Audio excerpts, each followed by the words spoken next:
నమస్తే city Ongole news కి స్వాగతం. ముందుగా బులెటిన్లో హెడ్లైన్స్. సంక్షేమం అభివృద్ధిపై వైఎస్ఆర్సీపీ నాయకులు చేస్తున్న ఆరోపణలపై మండిపడ్డ ఒంగోలు పార్లమెంట్ తెలుగుదేశం పార్టీ అధ్యక్షుడు డాక్టర్ నోకసాని బాలాజీ. రాష్ట్రంలో శాంతి భద్రతలు కాపాడడంలో వైకాపా ప్రభుత్వం పూర్తిగా విఫలమైందన్న వెల్లడించిన నోకసాని. ఒంగోలు లాయర్పేట నందు జరుగుతున్న డొక్కా సీతమ్మ అన్న వితరణ కార్యక్రమంలో పాల్గొన్న జనసేన పార్టీ క్రియాశీలక సభ్యత్వ కమిటీ చైర్మన్ మాజీ శాసనసభ్యులు ఈదర హరిబాబు. దేశంలోనే ప్రప్రథమంగా జనసేన పార్టీ చేపట్టిన సభ్యత్వ నమోదు కార్యక్రమానికి విశేష స్పందన లభిస్తుందన్న ఈదర హరిబాబు.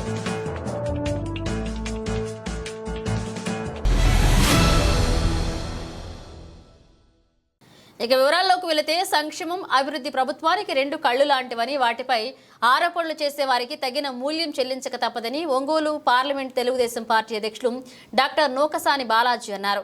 నగరంలోని జిల్లా తెలుగుదేశం పార్టీ కార్యాలయంలో ఏర్పాటు చేసిన విలేకరుల సమావేశంలో ఆయన మాట్లాడుతూ వైఎస్ఆర్ కాంగ్రెస్ పార్టీ నేతలు ఓడిపోయిన వాదలో ఉన్నారని, ఈ క్రమంలో తెలుగుదేశం పార్టీ ప్రవేశపెట్టిన సూపర్ 6 పథకాలపై ఆరోపణలు చేస్తున్నారని ధ్వజమెత్తారు.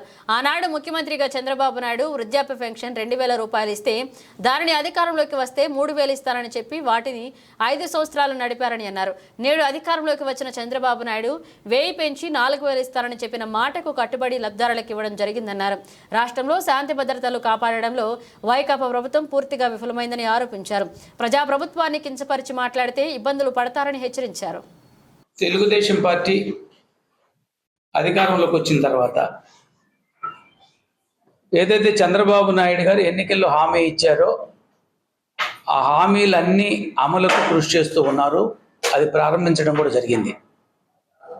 2 నెలల కాలంలోనే ఏదైతే ప్రజలకి ఎన్నికల వాగ్దానం చేశారో గత ప్రభుత్వంలా కాకుండా ఒక్కొక్కటి వరుసగా చేసుకుంటూ వస్తున్నారు. ఈ రోజున్న ఆర్థిక పరిస్థితులన్నీ దృష్టిలో పెట్టుకొని కూడా రాష్ట్రాన్ని జగన్మోహన్ రెడ్డి ధ్వంసం చేసి వెళితే దాన్ని పునర్నిర్మాణం చేసుకునే క్రమంలో భాగంగా హామీలను ఎక్కడ కూడా తూచా తప్పకుండా చేస్తున్నారు. ఒక ప్రబుద్ధుడు అంటాడు, సిబిఎన్ సూపర్ 6 పథకాలపై వెనకడుగు. కొంచెమైనా ఇంగిత జ్ఞానం ఉంటే వెనకడుగు వేసారు లేదా కనీసం పత్రికలు చదివే అలవాటు ఉన్నా తెలుస్తుంది. పెన్షన్లు 4,000 ఇస్తామన్నారు, 4,000 రూపాయలు ఇచ్చారా లేదా? ఏప్రిల్, మే, జూన్ నెలకి పెంచింది కూడా 3 నెలలకు కల్పిస్తామన్నారు, ఇచ్చారా లేదా? 4,000 రూపాయలు పెన్షన్ ఇచ్చి పెరిగిన 3 నెలలకు 3,000 కలిపి 7,000 రూపాయలు జూన్ 1న అదే జూలై 1న జగన్మోహన్ రెడ్డి గారు ఏదైతే 3,000 చేసేలకి 5 సంవత్సరాలు పట్టింది. చంద్రబాబు నాయుడు గారు 4,000 చేస్తూ పెంచిన 3 నెలలకు 7,000 రూపాయలు ఇచ్చారా లేదా? దానివలన పెరిగినటువంటి 3,000 రూపాయల వలన అంటే 3 నెలలకి 1,650 కోట్ల రూపాయలు రాష్ట్రం మీద ఆర్థిక భారం పడుతూ ఉంది. 4,000 పెంచినందువలన 1,000 మొత్తానికి చూసుకుంటే 8,900 కోట్ల రూపాయల ఆర్థిక భారం. అంటే ప్రభుత్వము చెప్పిన మాట తప్పకుండా పెన్షన్ల విషయంలోనే 1,000 కోట్ల రూపాయల బడను కూడా భరిస్తూ చేస్తుంటే కొంతమంది ప్రబుద్ధులు ఇవాళ చంద్రబాబు నాయుడు గారు వెనకడుగు వేస్తున్న సూపర్ 6 పథకాల మీద మహిళలది కూడా ఏదైతే 18 సంవత్సరాలు దాటారో వాళ్ళందరికీ నెలకు 1,500 రూపాయల చొప్పున సంవత్సరానికి 18,000 ఇచ్చేటువంటి కార్యక్రమాన్ని కూడా శ్రీకారం చుట్టినటువంటి సందర్భం కూడా కనపడుతూ ఉంది. ఏ ఒక్క పథకాన్ని కూడా చంద్రబాబు నాయుడు గారు ఆపరు. ఈ కూటమి తెలుగుదేశం పార్టీ, జనసేన, బీజేపీ కూటమి ఏదైతే హామీలు ఇచ్చిందో ఆ హామీలు అమలు చేయడానికి సిద్ధంగా ఉంది. ఆ విధంగా ఒక్క కడుగు ముందుకు వేసిన సందర్భం. ఇంకొక ఆయన విజయసాయి రెడ్డి, ఆయన మీద వచ్చిన ఆరోపణలు పక్కదారి పట్టించడానికి ఒక కుల సమస్యను తీసుకొచ్చాడు ఈ రాష్ట్రంలో. నేనైతే దాని జోలికి పోవటం లేదు, ఎందుకంటే అదంతా రాష్ట్రంలో ప్రజలకు తెలుసు, పత్రికలకు తెలుసు, మీడియా మొత్తానికి తెలుసు. ఆ అక్రమ సంబంధాల విషయం అవన్నీ నేను మాట్లాడదలుచుకోలేదు. కాకపోతే ఆయన అంటాడు టీటీడీలో తిరుమల తిరుపతి దేవస్థానం అన్ని కమ్మవారికేనా అని. టీటీడీ ఈఓ ఎవరో కనీస పరిజ్ఞానం లేకుండా మాట్లాడతాడు ఒక రాజ్యసభ సభ్యుడు కూడా విజయసాయి రెడ్డి. టీటీడీ ఈఓ శ్యామలరావు గారు ఐఏఎస్, ఆయన బీసీ కులానికి సంబంధించిన వారు. జేఈఓ వెంకయ్య చౌదరికి ఇస్తే కమ్మవాళ్ళు అసలు ఆ పదవులకు పనికిరాలా? ఈ పార్టీలో వాళ్ళు కూడా పనిచేస్తూ ఉన్నారు కదా, నాయకత్వ బాధ్యతలు ఇస్తున్నారు. ఈ పార్టీని కష్టకాలంలో కూడా వాళ్ళు కూడా సపోర్ట్ చేసుకుంటూ అన్ని విధాలుగా ఆర్థికంగా అన్ని రకాలుగా పోషించుకుంటూ వచ్చారు కదా. మరి వాళ్ళని పక్కన పెట్టాలా? మరి మీరు 600 పోస్టులు ఇస్తే బ్రహ్మాండమైన పోస్టులు వైఎస్ఆర్ కాంగ్రెస్ గవర్నమెంట్లో ఏదైతే అడ్వైజర్స్ పేరుతోటి 600 పదవులు ఒకే కులానికి ఇచ్చారా లేదా? ఎక్కడన్నా ఒక బీసీ ఎస్టీకి ఒక అడ్వైజర్ పోస్ట్ ఇచ్చిన దాఖలాలు ఉన్నాయా? కాబట్టి ఇక్కడ మొట్టమొదటిగా ఒక బీసీలకి టీటీడీ చైర్మన్ ఇచ్చింది కూడా తెలుగుదేశం పార్టీ. ఆ రోజు సుధాకర్ యాదవ్కి టీటీడీ చైర్మన్ ఇచ్చింది తెలుగుదేశం పార్టీ. ఇలా టీడీ ఈఓ బీసీకి ఇచ్చారు, జేఈఓ ఆయనకి ఇస్తే అంత మాత్రాన్ని కమ్మ కులానికి మొత్తం ఇచ్చినట్లు అవుతుందా? కాబట్టి దీన్ని ఒక బలహీన వర్గాల నాయకుడిగా మేము వ్యతిరేకిస్తున్నాం. చంద్రబాబు నాయుడు గారు ఎక్కడ బీసీలకి ఏ అవకాశం వల్ల అవకాశం ఇవ్వడంలో ఆయన ప్రావీణ్యుడు. చక్కగా ఇవాళ మంత్రివర్గం కూర్పు చేస్తే 8 మంది బీసీలకి మంత్రి పదవులు ఇచ్చి అవి కూడా చాలా ప్రాధాన్యమైన శాఖలను బీసీలకి ఇచ్చారు. ఎక్కడ అప్రధాన్యమని కాదు, మీకులాగా ఏదో ఇచ్చేసి వాళ్ళ దూరంగా కూర్చోబెట్టే కాకుండా ప్రాధాన్యమైనటువంటి శాఖల నుంచి బీసీలకు సముచిత స్థానం ఇచ్చినటువంటి ప్రభుత్వం ఏదైనా ఉందంటే అది చంద్రబాబు నాయుడు గారి కూటమి ప్రభుత్వం. అదేవిధంగా జగన్మోహన్ రెడ్డి గారు పాస్బుక్లు ఇచ్చాడు. ఏమో వాళ్ళ అమ్మయ్య వాళ్ళ నాన్నగారు పాస్బుక్లు ఏమన్నా? నా భూమి, నీ భూమి, మన భూమి. ఆ భూమి మీద ఎవరి ఫోటోలు ఉండాలండి? ఒక స్టేట్ గజెట్ లాగా స్టేట్ ముద్ర ఉండాలి, రాజముద్ర ఉండాలా. అది వదిలేసి నువ్వెవడు నీ బొమ్మలు వేసుకుంటానికి? బ్యాంకులో పెట్టుకుంటాము, లేదా నీ ప్రభుత్వం అయిపోయింది వాళ్ళు నీ ముద్రతోటి పాస్బుక్లు ఉంటాయా? బట్ ప్రజలకి కావాల్సిన అవసరం ఏంది? కొన్నిటి మీద నీ ముద్రలు వేసుకుంటావు, లేదా ముఖ్యమంత్రి బొమ్మలు వేసుకుంటూ కొన్నిటి మీద వేసుకోరు. కానీ నువ్వేం చేసావు? నీ బొమ్మలు వేసుకొని ఆ పాస్బుక్ని అపాసింపాలు చేసావు. కొన్ని కోట్ల రూపాయల ధనాన్ని దుర్వినియోగం చేశావు. రాళ్ళు, సర్వే రాళ్ళు, గ్రానైట్ రాళ్ళ కోసం 100 కోట్లు దుర్వినియోగం చేశావు. అంటే ఏంటి? నువ్వు ముఖ్యమంత్రి అయిపోయిన తర్వాత ఏ రాళ్ళకి ఏం వాల్యూ ఉంది? కాబట్టి వాళ్ళు చంద్రబాబు నాయుడు గారు ఏ ముద్ర లేనటువంటి రాళ్ళు, అవి బొమ్మలు లేని రాళ్ళు, ముద్ర లేని పాస్బుక్లు ఇవ్వడానికి సిద్ధంగా ఉన్నారు. ఇంకొక అడుగు ముందు వేసి మా లోకేష్ బాబు గారు విద్యాశాఖ మార్చులు విద్యాశాఖ క్యాలెండర్లో పార్టీ రంగులు కానీ లేదా పార్టీ నాయకులు బొమ్మలు లేకుండా ఒక చక్కటి క్యాలెండర్ రిలీజ్ చేస్తున్నారు. అంటే ఇక్కడ పార్టీ రంగులు లేవు. మీరు వచ్చే అక్కడేదో చిక్కీలు ఇచ్చినా నీ బొమ్మ, జగనన్న గోరు ముద్ద, దానికి ఇవాళ సర్వేపల్లి రాధాకృష్ణన్ గారి పథకాలతో ఆయన పేరు, లేదా డొక్కు సీతమ్మ పేరు, అదేవిధంగా మూడవది మన మాజీ రాష్ట్రపతి అబ్దుల్ కలాం గారు. ఒక దేశ నాయకులు, ఒక మంచి నేపథ్యం ఉన్నటువంటి, సమాజానికి సేవ చేసినటువంటి గొప్ప విద్యావంతులు, విద్యావేత్తల యొక్క బొమ్మలు వేసుకునే పరిస్థితి. నీవన్నీ నీకు జగనన్న గోరు ముద్ద, జగనన్న వాగుడు ముద్ద, జగనన్న శుద్ధదండ ఇలాంటి పథకాలన్నీ పెట్టుకొని నాశనం చేసేవి రాష్ట్రాన్ని. బుద్ధి లేనటువంటి ఎదవలు కొంతమంది ఇవాళ చంద్రబాబు నాయుడు గారు సూపర్ 6 పథకాల మీద వెనక్కి ఇలాంటి తప్పుడు పనులు చేసి రాష్ట్రాన్ని అధోగతి చేసి, రాష్ట్రాన్ని ఒక అగ్నిగుండంలాగా తయారు చేసి, రాష్ట్రంలో కక్ష రాజకీయాలకి నిలయం చేసి, అక్రమ కేసులు బనాయించి, రాష్ట్రంలో ఉన్నటువంటి ప్రధాన ప్రతిపక్షంగా ఉన్న తెలుగుదేశం పార్టీ నాయకులు జైల్లో పెట్టి దుర్మార్గం చేసినటువంటి మీరా ఈరోజు చంద్రబాబు నాయుడు గారి గురించి మాట్లాడి కొంచెమన్నా బుద్ధి ఉందా? విజయసాయి రెడ్డికి అసలు బుర్ర పనిచేస్తుందా? ఏదైతే ప్రజల ప్రభుత్వంగా ఉందో, ప్రజాస్వామ్యయుతంగా ఉందో, చట్టాలకి అనుగుణంగా నడవటానికి సిద్ధంగా ఉంది, ఈ ప్రభుత్వం మీద అవాకులు చవాకులు పెడితే ఇప్పటికే 11 సీట్లకు పరిమితం చేశారు. ప్రతిపక్ష నాయకుడు కూడా హోదా లేకుండా. ఇంకొక బుద్ధి లేని పని, నాకు ప్రతిపక్ష హోదా కావాలని లేదు. నీకు బుద్ధి ఉందా లేదా? ఆ రోజు 23 మంది ఎమ్మెల్యేలు ఉంటే 5గురు లాగేసి తెలుగుదేశం నుంచి ప్రతిపక్ష హోదా కూడా లేకుండా పోతుందని చెప్పినటువంటి జగన్మోహన్ రెడ్డి గారు, ఆయనకి జ్ఞాపక శక్తి తక్కువలాగా ఉంది, బుర్ర పనిచేయదు. సరిగ్గా చదువుకుంటే కదా, ఎప్పుడైనా చదువుకొని ఉంటే కదా. 18 మందికి దిగితే ప్రతిపక్ష హోదా పోతున్నట్టు జగన్మోహన్ రెడ్డి గారు 11 మందికి ఎలా వస్తుందయ్యా? బుద్ధి లేకుండా మాట్లాడతావు? నీకు కొంచెమైనా జ్ఞానం ఉందా? ఒక మనసు చెడకూడదు. గెలుపటములు సర్వసాధారణమైనటువంటి, ప్రజలు అంగీకరిస్తే గెలుస్తారు, ప్రజలు అంగీకరించకపోతే ఇంటికి పంపిస్తారు. ఎంత దారుణంగా నేను ఇంటికి పంపించారు. 151 సీట్ల నుంచి 11 సీట్లు పరిమితం చేశారు. అది బుద్ధి లేకుండా నాకు ప్రతిపక్ష హోదా లేకుండా చేస్తున్నారు అనేటువంటి తెలుగుదేశం మీద అభాండాలు. 10% ఉండాలి మినిమం, కనీస జ్ఞానం అది లేదు నీ దగ్గర. అది ఆయన ఇంకొక ఆయన ఎవరో మాజీ ఎమ్మెల్యే ఒక ఆయన మాట్లాడుతూ ఏం మాట్లాడాలో తెలియకుండా ఏదో ఒకటి మాట్లాడాలా, ఏదో జనంలో ఉండాలా. ఈ నియోజకవర్గాన్ని అత్యంత దారుణంగా దోపిడీ చేసి వెళ్ళినటువంటి వ్యక్తులు కూడా మాట్లాడటం చాలా దుర్మార్గమైన విషయం. అదేవిధంగా ఇవాళ హౌసింగ్ స్కీమ్ 2014-19 మంది 2.5 లక్షల రూపాయలు ఇచ్చే విధంగా ఇవాళ కేంద్ర ప్రభుత్వం 4 లక్షల రూపాయలు ఇస్తే 2.5 లక్షల రూపాయలు వాళ్ళు 1.5 లక్షల రూపాయలు రాష్ట్ర ప్రభుత్వం భరించి ఇల్లు కట్టడానికి ముందుకొస్తున్నది.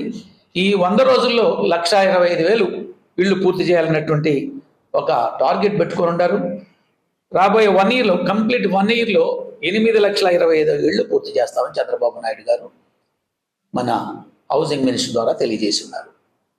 3 సెంట్లు గ్రామాల్లో ఇస్తాం, 2 సెంట్లు టౌన్లో. నువ్వెంత ఇచ్చావు? 1.5 సెంటు, 1 సెంటు. ఎక్కడిచ్చావు? ఒక్క కాలనీ అన్నా జగనన్న హౌసింగ్ కాలనీ ఎక్కడన్నా ప్రజలకు దగ్గర కానీ నివాస కేంద్రాలకు దగ్గరగా కానీ లేకపోతే సరైన ప్రదేశం ఉంటాయా? ఎక్కడో దూరంగా ఉండేటువంటి పొలాలు కొని 1,00,000, 2 లక్షలు ఉండే పొలాలు కొని 25 లక్షలు, 30 లక్షలు, 50 లక్షల రూపాయలు ధరలు వేసుకుని కోట్ల రూపాయలు మీ ఎమ్మెల్యేలు ఈ రాష్ట్రంలో దోచేశారు హౌసింగ్ స్కీమ్ పేరుతోటి.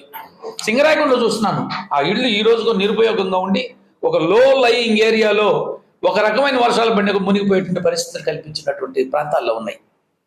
కాబట్టి చంద్రబాబు నాయుడు గారు బడుగు బలహీన వర్గాలకి తగు ప్రాధాన్యత ఇస్తున్నారు, మంత్రివర్గాలు ప్రాధాన్యత ఇవ్వడానికి.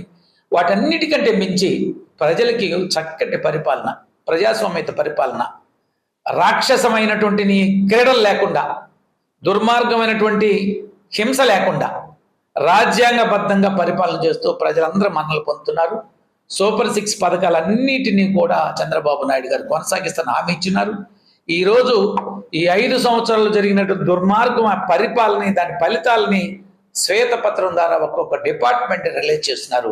నిజంగా ఏ వైఎస్ఆర్ కాంగ్రెస్ పార్టీ నాయకుడికైనా, మాజీ మంత్రులు, అక్కడ పనిచేసిన మంత్రులకైనా, లేకపోతే ఆఖరికి జగన్మోహన్ రెడ్డి గారి దమ్ముంటే నీవు ఈ శ్వేతపత్రం సరైనది కాదు అని ఛాలెంజ్ విసురు, రుజువు చేయి.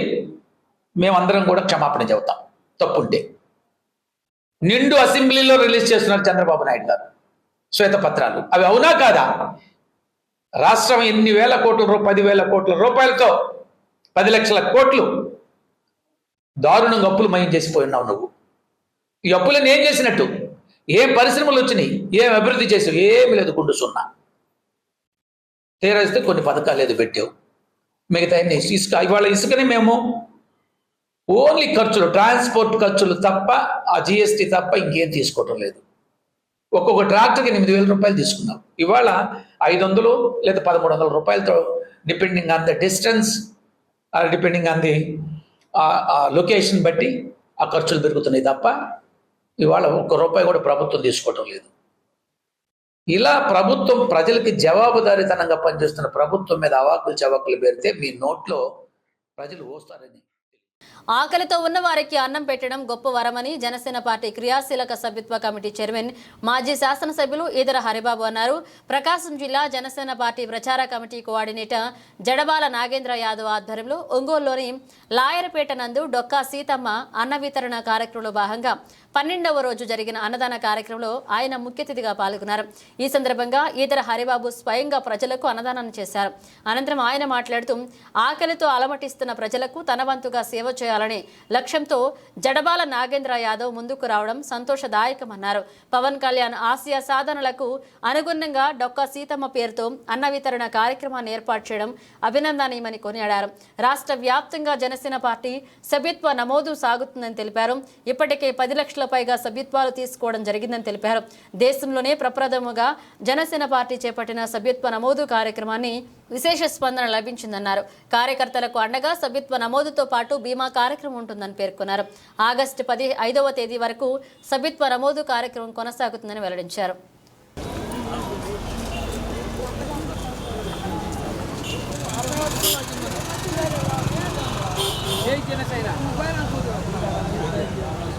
एक सेकंड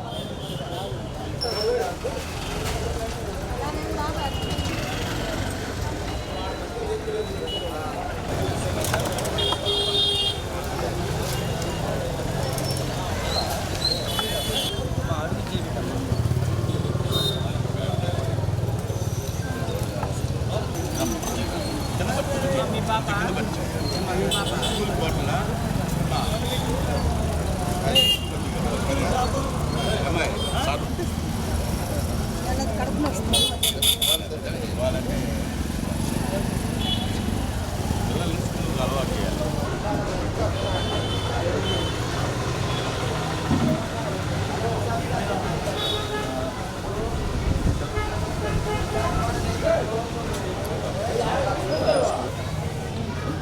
అలా అక్కడ ఇచ్చిండన్నా జడ బాలనాగేంద్రాన్ని మనస్ఫూర్తిగా అభినందిస్తూ ఉన్నాను. వాడు ఏ కార్యక్రమం చేసినా కూడా పట్టుదలగా చాలా ప్రత్యేకంగా చేస్తాడు. ఈ రోజున డొక్కా సీతమ్మ గారి పేరుతోటి చేస్తున్న ఈ భోజన సదుపాయ కార్యక్రమం అన్నదాన కాదు, ఇది భోజన సదుపాయం. ఆకలిగా ఉన్నవారికి ఆ భోజనం పెట్టే కార్యక్రమం తప్ప ఇది దాన ధర్మాలుగా మేము భావించడం లేదు. ఇది ఒక బృహత్తర కార్యక్రమంగా భావిస్తున్నాం, పవిత్రమైన కార్యక్రమంగా భావిస్తున్నాం తప్ప దానంగా మేము అనుకోవడం లేదు. అసలు పెట్టేటప్పుడు కూడా చూస్తూ ఉంటే ఏదో దానంలాగా ఏం లేదు. ఇక్కడ మన బఫే సిస్టమ్ లాగా కర్రీస్ కూడా 2 కర్రీసు, సాంబారు, చట్నీ, అసలు మొత్తం స్వీటు, మామూలుగా ఈ విందు భోజనం ఏ విధంగా పెడుతున్నామో ఆ విధంగానే ఏర్పాటు చేసి పెడుతూ ఉన్నారు. ఇక్కడికి వచ్చిన వాళ్ళకే కాదు, ఏదో ఒక స్లమ్ ఏరియా పోవటం, అక్కడ పేదలకి భోజన సదుపాయం చేయటం, ఇవన్నీ కూడా చేస్తున్నారు. నిజంగా నాకైతే మాత్రం వచ్చి ఓపెన్ చేసిన తర్వాత నేను ఇలా ఉంటుంది అనుకోలే. నేనేదో సాంబారానో పెరుగానో పెడుతుంటాను, ఇదివరకు అన్నదానాలు చూసాం కదా, అట్లా అనుకున్నాను. నేనైతే వచ్చి చూసిన తర్వాత ఇది అన్నదానం కాదు, భోజన సదుపాయం. పేదలకి, ఆకలిగా ఉన్నవారికి భోజన సదుపాయం చేస్తున్నందుకు డొక్కా సీతమ్మ గారి పేరుతోటి మనస్ఫూర్తిగా మా బాలనాగేంద్రాన్ని అభినందిస్తూ ఉన్నాను. ఇక రెండవ అంశం అదే ఇప్పుడే చెప్పాడు, సభ్యత్వ నమోదు కార్యక్రమం. వీడు సభ్యత్వ నమోదులో కూడా చాలా స్పీడ్గా ఉంటాడు, అనుమానం లేదు, బాగా చేస్తాడు. చాలా మంచి కార్యక్రమం. ఇన్సూరెన్స్ పాలసీ ఉంటుంది దాంట్లో. ఎవరికి చిన్న దెబ్బ తగిలినా లేకపోతే పొరపాటున ప్రాణం పోయినా కూడా ఆ కుటుంబానికి అండగా, లేకపోతే దెబ్బలు తగిలితే హాస్పిటల్ చూపించుకోవడానికి అండగా.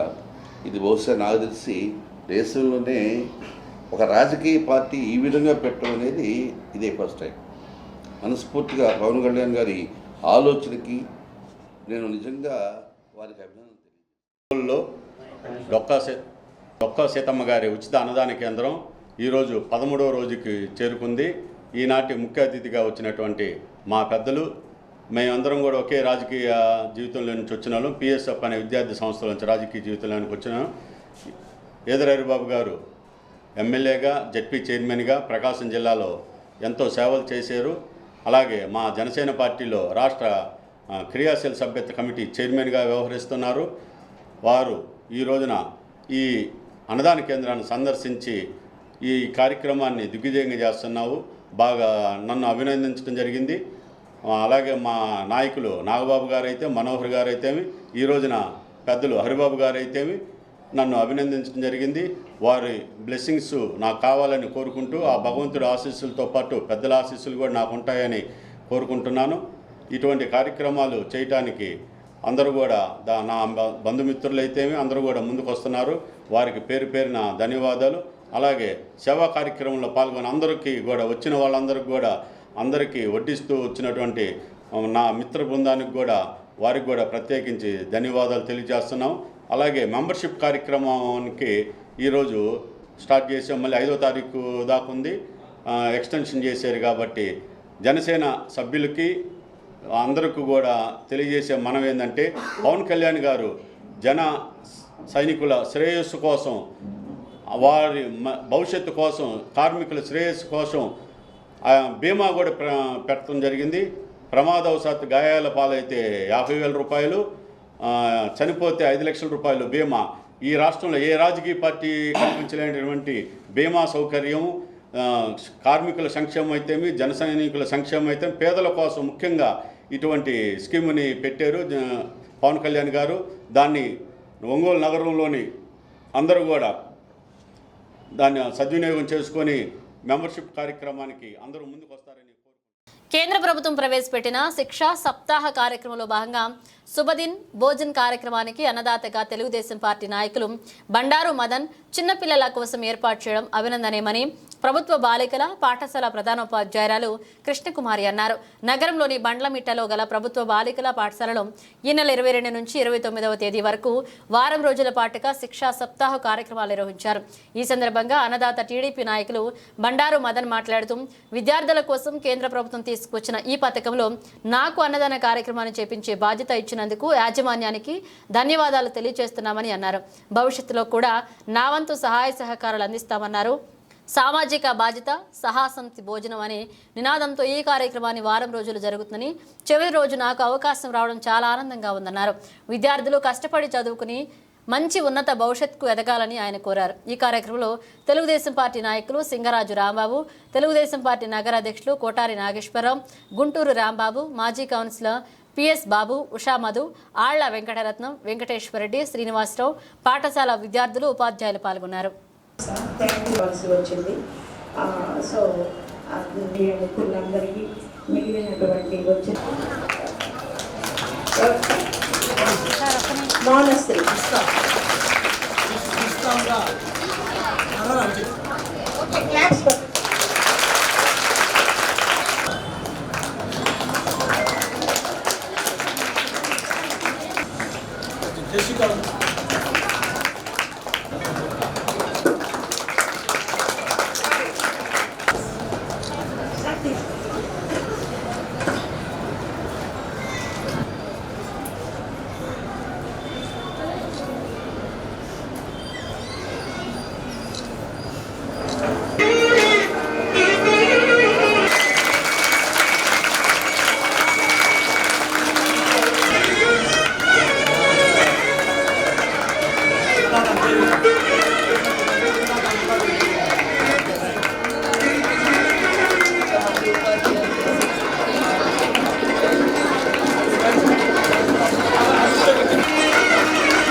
ఏం మాట్లాడమంటా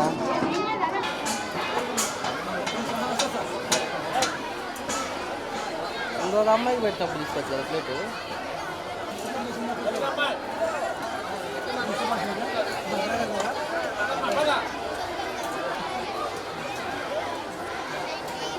అన్న మరన్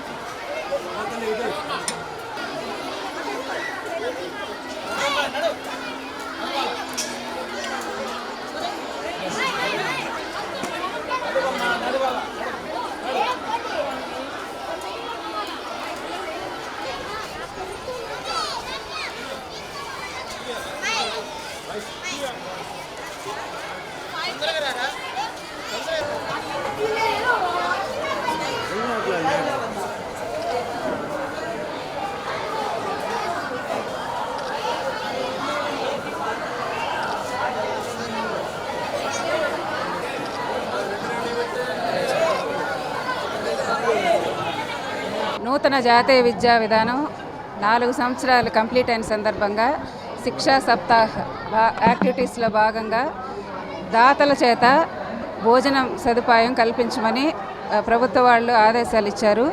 ఆ ఆదేశాల ప్రకారంగా ఈరోజు మా పాఠశాలలో శ్రీ బండారు మదన్ గారు పాఠశాల విద్యార్థులందరికీ అరటిపళ్ళు ఇచ్చారు. 426 మంది పిల్లలు ఈరోజు భోజనం చేశారు. వాళ్ళందరికీ వెజిటబుల్ పలావు, కోడిగుడ్ల కర్రీ, దీంతో అరటి పండ్లతోటి పిల్లలందరూ చాలా హ్యాపీగా భోజనం చేశారు. పిల్లలందరూ సహపంక్తి భోజనం, టీచర్స్, దాతలు అందరూ సహపంక్తి భోజనం చేశారు. ఇది ఇచ్చినటువంటి శ్రీ మదన్ గారికి చాలా చాలా కృతజ్ఞతలు. ఇలాంటి కార్యక్రమాలు మరిన్ని మా చాలా పేద పిల్లలు ఉన్నారు కాబట్టి పాఠశాలలో ముందు ముందు ఆయన గుర్తుంచుకొని మా పాఠశాలని ఇలాంటి కార్యక్రమాల్లో మాకు మరిన్ని జరపాలని ఆయన్ని కోరుకుంటూ ఇలాంటి దానం మా స్కూల్కి చేసినందుకు ఆయన మనస్ఫూర్తిగా అభినందించి కృతజ్ఞతలు తెలియజేసుకుంటున్నాం. ఈరోజు పీవీఆర్ బాయ్స్ హై స్కూల్లో శిక్షా సప్తాహ వారోత్సవాల సందర్భంగా ఈరోజు శుభదిన్ భోజన్ సందర్భంగా ఈరోజు ఈ ప్రభుత్వ పీవీఆర్ బాయ్స్ హై స్కూల్లో ఈ భోజన ఏర్పాట్లు, అరటి పండ్లు ఇవన్నీ కూడా పంచడం జరిగింది. ఆల్రెడీ బల్లమెట్లోని ప్రభుత్వ బాలికోన్నత పాఠశాలలో కూడా స్పాన్సర్ చేయడం జరిగింది. ఈ స్కూల్లో మేమంతా చిన్నప్పుడు బాగా ఈ ఏరియాలోనే నేను చదువుకున్నాను మేడం. ఈ స్కూల్లో ఆల్రెడీ ఇక్కడంతా కూడా బాగా మేమంతా ఆడుకోవటం కానీ అంతా బల్లమెట్టుకు సంబంధించిన ఏరియా సంబంధించిన స్కూల్ ఇది.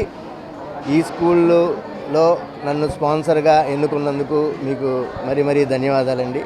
ఇంకా రాబోయే రోజుల్లో ఈ స్కూలుకు సంబంధించినటువంటి ఎటువంటి కార్యక్రమాలైనా కూడా ఖచ్చితంగా మీ స్కూల్ అభివృద్ధికి ఉపయోగపడతాము. ఖచ్చితంగా యాక్చువల్గా ఈరోజు దామచర్ల జనార్దన్ గారు కూడా ఊర్లో ఉంటే ఖచ్చితంగా వచ్చేవాళ్ళు. ఆయన ఊర్లో లేకపోవటం, ఆయన ఈ స్కూల్కి సంబంధించినటువంటి ఎటువంటి అభివృద్ధి కార్యక్రమాలైనా మీకు సహాయపడతాడని, రాబోయే రోజుల్లో ఈ స్కూల్ అభివృద్ధికి మేమందరం కూడా కృషి చేస్తామని తెలియజేస్తాం. ప్యారిస్లో జరుగుతున్న ఒలింపిక్ క్రీడల్లో భారతదేశం నుంచి ప్రాతినిధ్యం వహిస్తున్న క్రీడాకారుల విజయం చేకూర్చుకురావాలని ఆకాంక్షిస్తూ ఒంగోలు నగరంలో ర్యాలీ నిర్వహించారు. ప్రకాశం జిల్లా క్రీడా ప్రాధికారి సంస్థ ఆధ్వర్యంలో ఒంగోలులోని doctor P Anand mini stadium నందు క్రీడాకారులు జాతీయ జెండాలతో ఒలింపిక్ క్రీడాకారులకు మద్దతుగా నిలిచారు. భారతదేశం నుంచి వెళ్లిన క్రీడాకారులందరూ మంచి విజయంతో స్వదేశానికి రావాలని ఈ సందర్భంగా ఆకాంక్షించారు. ఈ కార్యక్రమంలో డిఎస్డిఓ రాజేశ్వరి, కోచ్లు వేణు, శ్రీనివాసరావు, మణికంఠ పాల్గొన్నారు.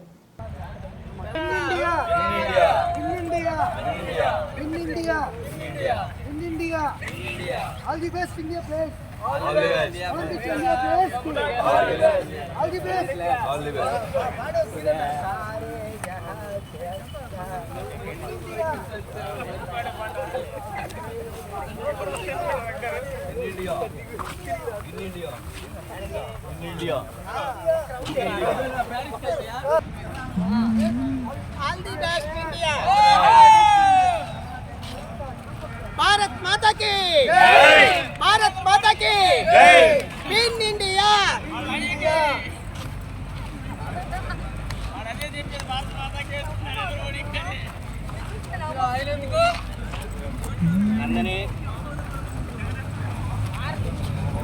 రాష్ట్ర విభిన్న ప్రతిభావంతుల శాఖ ఎండీ కుమార్ రాజాపై శాఖాపరమైన చర్యలు తీసుకోవాలని రాష్ట్ర ఐఏఎస్ఎఫ్ ఉపాధ్యక్షులు బందెల నాసర్ డిమాండ్ చేశారు.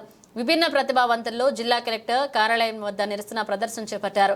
2017లో అంధ విద్యార్థుల కోసం కేంద్ర ప్రభుత్వం 1,40,00,000 ఖర్చు చేసి 2 బ్రెయిలీ ప్రింటర్స్ తెప్పించారని, 10,000 మంది అంధ విద్యార్థులకు కేవలం 2,000 మందికే పాఠ్యపుస్తకాలు అందజేశారని, మిగతా విద్యార్థులకు పాఠ్యపుస్తకాలు, బ్రెయిలీ లిపి పాఠ్యపుస్తకాలు అందలేదని ఆరోపించారు.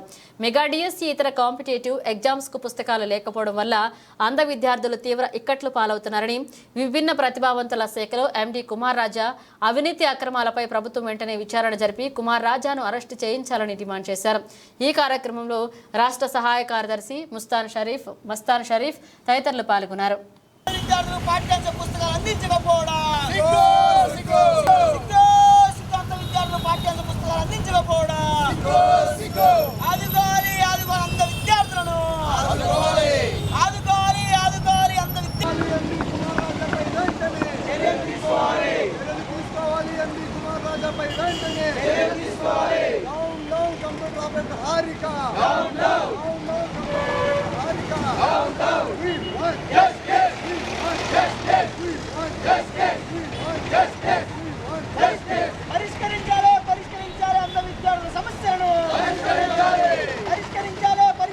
రెండు 2017 సంవత్సరంలో అంధ విద్యార్థులు చదువుకోవాలని చెప్పనే సంకల్పంతో ఆనాడు కేంద్ర ప్రభుత్వం ఒక్క మిషను 70 లక్షల రూపాయలు వెచ్చించి 2 మిషన్లు 1,40,00,000 రూపాయలు ఏదైతే బ్రెయిలీ పుస్తకాలు ముద్రించే మిషన్ని నార్వే దేశం తెప్పించి గుంటూరు నగరంలో బృందావన్ గార్డెన్స్ 4వ లైన్ ఉన్నటువంటి ఏడీ కార్యాలయంలో పొందుపరిచారు. ఆ రోజు ఆ మిషన్ పెట్టడానికి కార్యాలయం లేకపోతే ఆనాడు ముఖ్యమంత్రి నారా చంద్రబాబు నాయుడు గారు 30 లక్షల రూపాయలు వెచ్చించి ఆ కార్యాలయం నిర్మించారు. కానీ గత 5 సంవత్సరాల కాలంలో ఈ రాష్ట్రంలో 10,000 మంది అంధ విద్యార్థులు ఉంటే కేవలం 1,500 నుంచి 2,000 మంది విద్యార్థులకే పాఠ్యపుస్తకాలు అందుతూ ఉన్నాయి. అనేక మంది విద్యార్థులు వెళ్ళి అక్కడ కంప్యూటర్ ఆపరేటర్ హారికా గారిని కలిసి అయ్యా మా అమ్మ మాకు పుస్తకాలు అందించట్లేదని చెప్పి అడిగితే మీరు గుడ్డివారు మీకెందుకు పుస్తకాలు చదువులని చెప్పని అవమానకరంగా మారడం జరిగింది. ఈరోజు ఏఐఎస్ఎఫ్ మేము అడుగుతా ఉన్నాం, గత 5 సంవత్సరాల కాలంలో వీళ్ళ సమస్యలు మీకు వినిపించట్లేదని చెప్పని అడుగుతా ఉన్నాం. 10 రోజుల క్రితమే ఈ జిల్లా మంత్రి సొంత జిల్లా మంత్రి డోలా గారిని కూడా కలిసి వివిధ ప్రతిభావంతుల శాఖ మంత్రి గారిని కలిసి ఏఐఎస్ఎఫ్గా అందరు విద్యార్థులతో కలిసి చెప్పడం జరిగింది. అయ్యా వీరి సమస్యలు అనేకమైనటువంటి ఉన్నాయి. ఎండి కుమార్ రాజా వీరికి రావాల్సిన డబ్బులు దోచేస్తూ ఉన్నాడు. గత 5 సంవత్సరాలుగా మా సమస్యలన్నీ పట్టించుకోకుండా మా పైనే కక్ష సాధింపు చర్యలు చేస్తూ మరి అక్కడ బ్రైలీ ప్రెస్లో ప్రతిష్టాత్మకంగా అంటే గత గవర్నమెంట్లో ఏదైతే మేము అంటే 2014 నుండి పోరాడితే 16లో బ్రైలీ ప్రెస్ ఏదైతే మేము సాధించుకున్నామో ఆ సాధించుకున్నటువంటి బ్రైలీ ప్రెస్ని గత 5 సంవత్సరాల నుండి కుమార్ రాజా గారు వచ్చిన దగ్గర నుంచి కూడా నిర్వీర్యం చేసినటువంటి పరిస్థితి. ఎందుకంటే మా బుక్స్ ఏవి ప్రచురించకుండా మా బుక్స్ మా పిల్లలకు అందివ్వకుండా మరి వాళ్ళు చదువుకోవడానికి ఆటంకాలు కల్పిస్తూ వాళ్ళ చదువుని నిర్వీర్యం చేసినటువంటి పరిస్థితి.